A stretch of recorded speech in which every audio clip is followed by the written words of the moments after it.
your bum bum, shake your bum.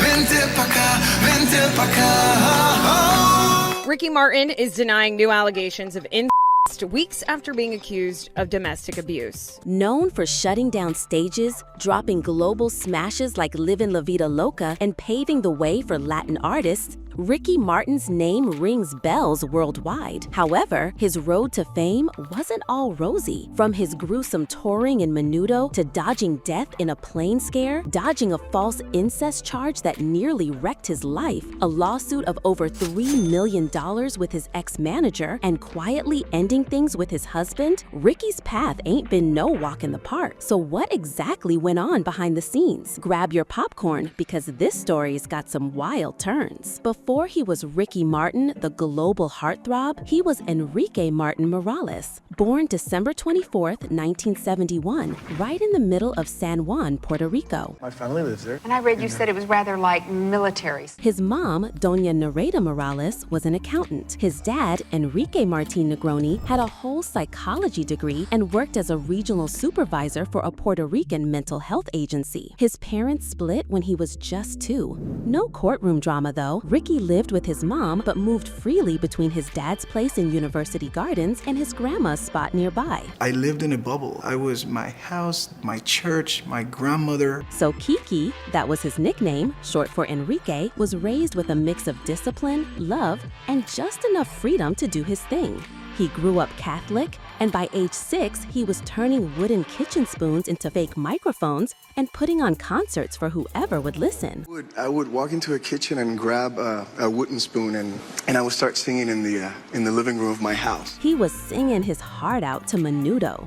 Little Ricky also had a thing for rock bands like Led Zeppelin, Journey, and REO Speedwagon. Musicality ran deep. His mom's side of the family was full of it. And his maternal grandfather? Straight up poet. He wasn't a class genius or anything. He was average at best, attending Colegio Sagrado Corazon, a bilingual Catholic grade school right in University Gardens. But even if he didn't ace every test, baby boy had presence. At just 9 years old, he was already on TV commercials. No te la vayas a tomar, ¿entendido? Orange Crush es irresistible porque tiene tanto sabor a naranja. Orange Crush, Burger King, toothpaste. He was that kid everybody recognized. In just a year and a half, he starred in 11 commercials. 11! Ricky Martin, at just 12 years old, already had his eyes locked on stardom. I always felt very comfortable in front of the camera. He auditioned not once, not twice, but 3 times for Menudo, the biggest Latin boy band in the world back then. The first 2 tries, rejected because he was too short. But on that 3rd try, he left the judges shook, and he was accepted. Life in Menudo wasn't all fans and glitter. It was non-stop hustle. We're talking world tours, constant press runs, tight choreography, interviews, rehearsals. Ricky was performing in multiple countries, singing in several languages, and becoming that teenage heartthrob. During his 5-year run, he became one of the key members of the group and a full-blown fan favorite. The group dropped 11 albums while he was with them, including the iconic Evolution in 1984, which got a Grammy nomination and held it down on the US Billboard 200. But everything was gruesome and no regular childhood. By 17, Ricky had enough. I was tired. I wanted to take some time off to just do nothing, you know? He walked away. Years later, he admitted Menudo cost him his childhood. After walking away from Menudo at 17, he headed back to Puerto Rico and finished high school. Then, after graduating high school, and just 13 days after he turned 18, and went straight to New York City. I went to New York for a little while. I wanted to do nothing. I wanted to step away from the spotlight. He was celebrating finally getting control of his own money. During his Menudo time, he was still a minor, so he couldn't even touch the cash he was making. In 1990, he got into NYU's Tisch School of the Arts. But before classes even kicked off, a friend told him to come to Mexico City. So Ricky went, and life took a sharp turn. He watched a musical comedy called Mama Ama El Rock, Mom Loves Rock, and got offered a spot in the cast then and there. One actor was out, they needed a replacement, and Ricky stepped in. He dropped Tish without looking back and moved to Mexico City to chase the stage. While doing his thing on stage, a TV producer spotted him and handed him a role in the hit telenovela Alcanzar una estrella, 1991. A ver qué es lo que va a pasar con Miguel Ángel. No ha llegado aquí, no sabemos nada. Momento. A year later, he starred in the spin-off film Más que alcanzar una estrella, more than reaching for a star, and won an El Heraldo Award for it. Then came the next chapter. A Sony Discos exec saw Ricky doing his thing on screen and offered him a solo recording contract. Really want to sing? And I'm like, yes. And 6 months later, I was releasing my first solo album. Ricky, excited and eager, signed it without reading the fine print. Big mistake. The contract only paid him 1 cent per album sold. Robbery, basically. But Ricky didn't cry over it. He called it the start of something phenomenal. He knew bigger things were coming. In 1991, he dropped his first solo album, Ricky Martin. It blew up in Latin America. By 1993, his second album, Me Amarás, had him reaching even more fans. 1993 was rough for Ricky behind the scenes. While the career was moving, life threw him a couple near-death scares. First, he got injured in a car accident. Then, things got real wild. A plane that flew him to San Diego for an interview crashed right after dropping him off. By 1994, his agent said they should move to LA. So Ricky moved to Los Angeles and landed a role on the American sitcom Getting By. Cute gig, but the show flopped and got canceled after 2 seasons. Yo te... No, hombre, he estado muy confundido, pero no he dejado de pensar en ti. Soon after, he scored the role of Miguel Morez on General Hospital. How do you do that? You're incredible. I had to tell you, I was walking down and I had to stop and say, One of the biggest soap operas at the time. One of the most important steps of my career in 10 years, General Hospital is an incredible school. General Hospital is... And he ate that role up. He stayed on the show for 2 years, became a fan favorite, and was labeled as one of the most talked about actors on daytime TV. But the vibes behind the camera weren't all love. Ricky later admitted he didn't really click with the cast. He felt low-key iced out because of his Puerto Rican accent. Back then, Latin actors on US TV weren't common, and people even suggested he take accent reduction classes. Ricky said absolutely not. He wasn't about to change who he was for Hollywood. Then came the real breakthrough, A Medio Vivir in 1995. That album changed the game. The lead single, Maria, went global. Everything changed in 1998. CNN confirmed Ricky was cooking up his first English album after the massive success of Welbe, and the industry started watching real close. Then he went to the Grammys performing La Copa de la Vida.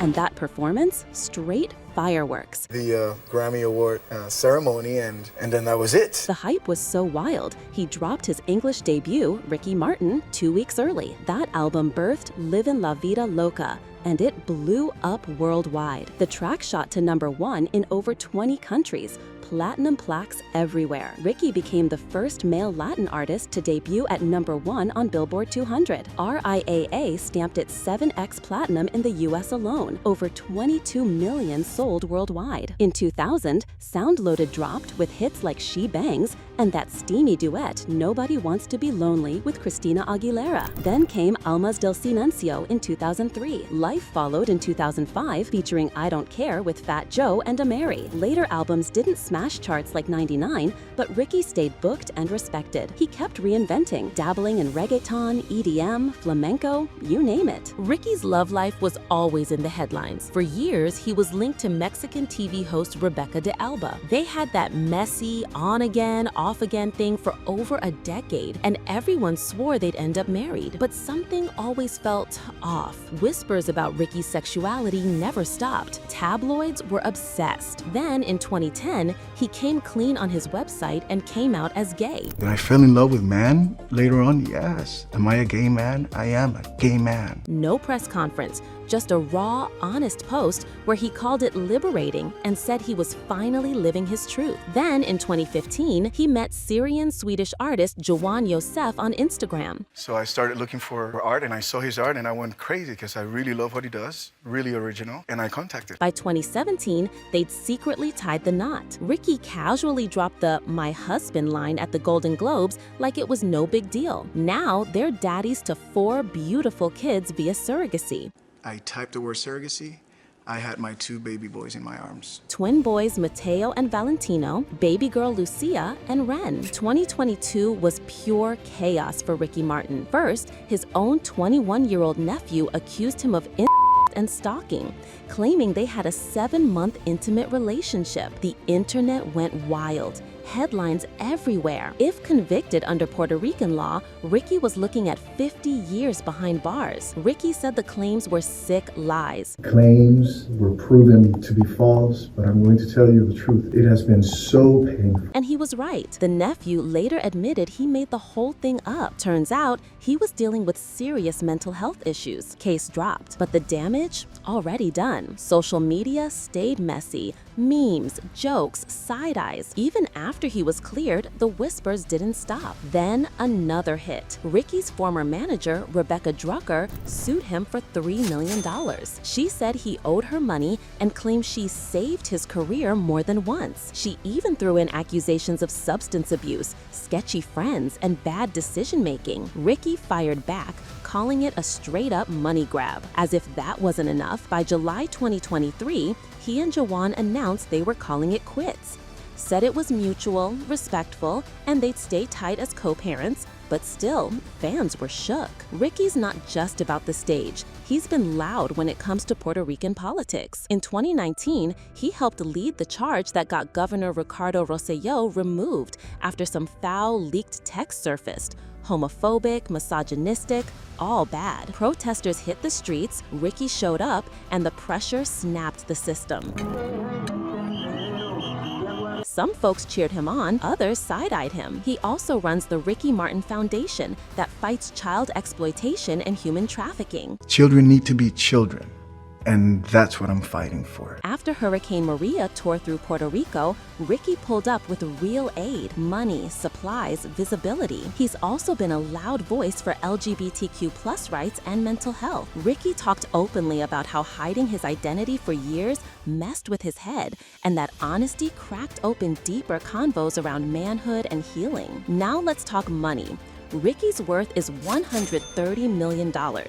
That's from music, touring, TV gigs, and endorsement checks. Trophy case? Packed. He's got 2 Grammys, 4 Latin Grammys, 3 Billboard Music Awards, 8 World Music Awards, an Alma Award, and a star on the Hollywood Walk of Fame since 2007. So what is Ricky up to now? This year, Ricky Martin is back on tour with Ricky Martin Live in Australia, his first in 10 years. And he's not just singing, he's acting too, playing Robert Diaz in Apple TV Plus's Palm Royale.